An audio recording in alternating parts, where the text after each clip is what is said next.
Hi students. तो आज हम पढ़ा भारत रे संघीय व्यवस्था प्रचलित आम समस्ते जाचे। केसी भयर कहते भारत हूँ एक अर्धसंघीय राष्ट्र। तो भारत संविधान कौन स्थान रे आमे संघीय शब्दर व्यवहार देखा पाइबानी, किंतु संविधान धारा 1 रे कहुई जे भारत एक राष्ट्र समूह अटे, एक राज्य मानकर सम्मिश्रण अटे भारत। तेबे भारत रे संघीय व्यवस्था प्रचलित हेले भी यह एक अर्धसंघीय व्यवस्था, एक पूर्ण संघीय नुहे। कानाडा किंबा कानाडा भली यह एक अर्धसंघीय राष्ट्र, किंतु स्विट्जरलैंड और युक्तराष्ट्र अमेरिका भली एक पूर्ण संघीय राष्ट्र नुहे। कारण एटी केंद्र को अधिक क्षमता दी जाइए। जदिओ भारत वर्ष रे केंद्र और राज्य मध्य क्षमतार बंटन कराई, स्वयं शासन क्षमता रही, तथापि उभयों मध्य क्षमतार गोटे असमतुलता रही। केंद्र को केतक विशेष क्षमता दी जाइए, जहाद्वारा से माने राज्य मानू नियंत्रण करती। विभिन्न समय मध्य राज्य मानक द्वारा एवं गणमाध्यम रे अभियोग आसी थाए जे केंद्र राज्य मानू विभिन्न समय रे राजनैतिक दृष्टिकोण हैरान हरकत करुच्छ। तो से जहाँ भी हो, कहीं केंद्र को अधिक क्षमता दी जाइए। केंद्र को अधिक क्षमता दि जावर कारण कौन? ए केंद्रीकरण व्यवस्था कहीं भारत भली गोटे संघीय व्यवस्था करा जाइए। भारत को कहीं अमेरिका एवं स्विट्जरलैंड भली गोटे पूर्ण संघीय राष्ट्र करा जाए ना, से विषय आज आम जाना। तेबे केते गुड़े कारण रही, केते गुड़े भारतर परिस्थिति रही, विभिन्न परिस्थिति रही, केतेक समस्या रही, जहाँ बाध्य करी भारतर संविधान प्रणेता मानू केंद्र को अधिक क्षमता देवाई। तेबे से मध्यरु केते गुड़े गुरुत्वपूर्ण कारण गुड़ी को आम आज जानिबा। यदि आम कहिबा जे भारत एक विभिन्नतार राष्ट्र, बहु विभिन्नता भारत रे देखा जाए, जोटा कि पृथ्वी अन्य कौन राष्ट्र एभली देखा जाए ना बा विरल। आम भारत रे बहुत विभिन्नता देखा पाऊ, बहुत भेदभाव देखा पाऊ, जाति क्षेत्र रे, धर्म क्षेत्र रे, भाषा क्षेत्र रे, आंचलिकता क्षेत्र रे एवं सांस्कृतिक क्षेत्र रे। तो आम भितर सामाजिक सांस्कृतिक विभिन्नता रही आम समस्त भीतर। तो यू एकता, यू विभिन्नता भितर आमको एकता बजाय रखापी, यू विभिन्नता भितर एकता को आमको परिचालित करने सठिक ढंग से केंद्र को अधिक क्षमता दि जावर आवश्यकता रही। ए दायित्व जदिव राज्यर भी रही, राज्य मानक भी दि जाइए, किंतु केंद्र को मध्य बहुल भाव में क्षमता दि जाइए। ये जो विभिन्नता मध्य एकता को सुदृढ़ करने। आउ गोटे कारण आम जाचु, आम भीतर एकतार अभाव जो 200 वर्ष काल धरी आम इंग्रेज मान अधीन रही आसु, इंग्रेज मान गुलाम बनी आसु। एवं इंग्रेज मान पूर्वर आमको अफगान माने, पोर्तुगीज माने एमाने आमको बहु वर्ष धरी शासन करुले। तार गोटे कारण हूँ आम भीतर एकतार अभाव जो। तो भारतर जातीय संहति, जातीय एकता, सार्वभौमता को सुरक्षा देवाई ए केंद्रीकरण व्यवस्था करा जाइए। केंद्र को विशेष क्षमता दी जाइए। एवं जदि आम देखा आउ गोटे कारण, तेबे राज्य मानू क्षमता दि जाइए सत, स्वाधीन क्षमता दि जाइए। देश सरकार रही, से सरकार रही, से व्यवस्थापिका रही, कार्यपालिका रही। ये सब सत्व मध्य से केंद्रर नीति निष्पत्ति नियम को मानिबा को पड़ी थाए। जदि कौन क्षेत्र में से केन्द्र नीति निष्पत्ति को अवमानना करती तेबे से सरकार को मध्य भांगी सेटा राष्ट्रपति शासन जारी करिवार क्षमता रही केन्द्रर धारा 356 अनुसार। तो तृतीय कारण हूँ जे आम जाचु आम भारतवर्ष जहाँकि प्रथम विभाजन देखा देइथिला, प्रथम विभाजन होइथिला पाकिस्तान जहाँ भारत अलग होता धर्म ना रे अनेक रक्तपात अनेक हिंसा जहाँ को आम सांप्रदायिकतावाद बोली कहीपर यह जो भारत विभाजन घटला। तेणु आम चाहूना आउ भारत द्वितीय विभाजन होगापाई, तथापि भारत स्वाधीनता पर खालिस्तान ना रे द्राविड़नाड नाम विभाजन हबार संभावना मुंड टेकिथिला, किंतु ताहाकू दृढ़ हस्तर दमन करा जाइथिला। भारत सरकार ताकू दृढ़ हस्तर दमन करथिले। कौन पाई ना केन्द्र को अधिक क्षमता दि जाइथिबा हेतु। यह केवल संभव है कौन ना केन्द्र को क्षमता अधिक दि जाइथिबा हेतु केन्द्र यह दृढ़ हस्तर कौन प्रकार ता प्रति कॉम्प्रोमाइज न करी दमन करथिले।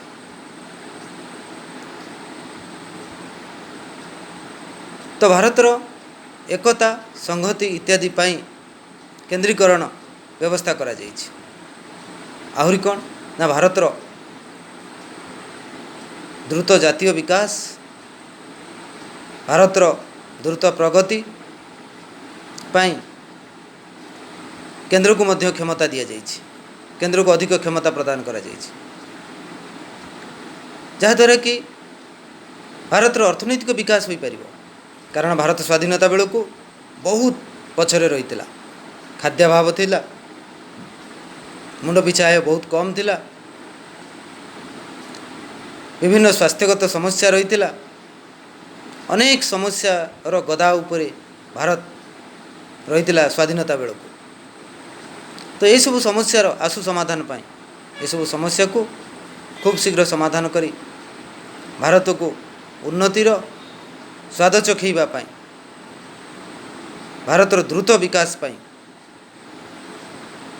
केन्द्र को अधिक क्षमता दि जाइथिला। विभिन्न क्षेत्र में व्यवस्थापिका क्षेत्र में, प्रशासनिक क्षेत्र में, अर्थनैतिक क्षेत्र में केन्द्र को क्षमताशाली करा जाइछि। ता अर्थ नुहे राज्य मानक क्षमता दि जाए नहीं, राज्य मानक मध्य क्षमता दि जाइछि। राज्य माने मध्य निज निजर क्षेत्र में शासन करती, यह सत्वे भी केन्द्र पाखरे अनेक गुड़िए विशेष क्षमता रही। जमीक केन्द्र तालिकार 97 गोटी विषय रही जार संख्या वर्तमान 100 पाखापाखि।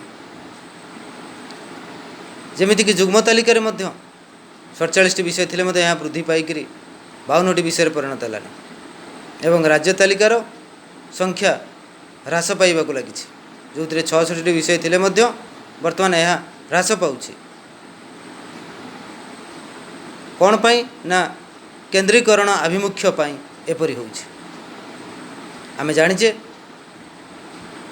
जे राज्यर प्रशासन उपरे एक तीक्ष्ण नजर रखिबा पाई केंद्र सरकार बा राष्ट्रपति राज्यपाल को नियुक्ति दियंती राज्य मानकरे, जे एक केन्द्र एजेंट भली काम करती, जे एक 15 दिनिया गुप्त रिपोर्ट लिखते राज्य प्रशासन संपर्क में राष्ट्रपति को, जहाँ विषय कहीं जानते नहीं। एवं धारा 356 कौन से राज्य लागू करने राज्यपाल अनुमोदन करती राष्ट्रपति को, जदि से राज्य प्रशासनिक कल भूषुड़ी पड़ी थाए, कौन से विशृंखला भली परिस्थिति देखा जाए, अनियंत्रित भली कौन सी परिस्थिति सृष्टि हुए, तो से क्षेत्र में ये अनेक गुड़े व्यवस्था रही जोथि कि केन्द्रीकरण व्यवस्था, एकक नागरिकता रही,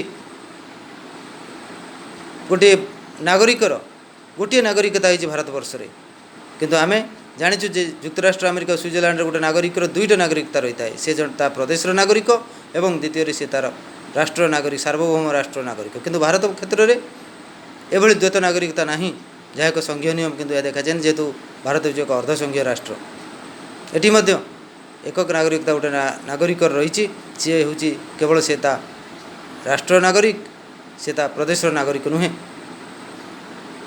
एवं आमर ये गोटे मात्र संविधान रही जोटा कि संघीय व्यवस्थार रे द्वैत बा दुईटी संविधान रही है राज्य मानकर गोटे लेखा संविधान रही है और केन्द्र गोटे संविधान रही है कि भारत में ताहा देखा जाए ना केन्द्र केवल भारत वर्ष गोटे संविधान होती जो गोटे संविधान अनुसार उभय केन्द्र और राज्य माने काम करेंगे जो केन्द्र एवं राज्य यही संविधान लिखित नीति नियम अनुसार से माने कार्य करेंगे ये मध्य एक केन्द्राभिमुखी केन्द्रीकरण केन्द्र को विशेष क्षमता दि जाइथिबा भली एक व्यवस्था एवं एमिति अनेक किछि रही जोटा कि आम भारत संविधान रे जहाद्वारा आम उदाहरण पाइपर जे केन्द्र को किभली भाव में अधिक क्षमताशाली करा जाइछि। एकक निर्वाचन आयोग करा जाइछि जहाँकि समग्र भारत वर्ष रे संसद पाई विधानसभा पाई राष्ट्रपति उपराष्ट्रपति निर्वाचन करिथाय निर्वाचन उपनिर्वाचन ए समस्त इत्यादि परिचालना करिथाय भारत निर्वाचन आयोग।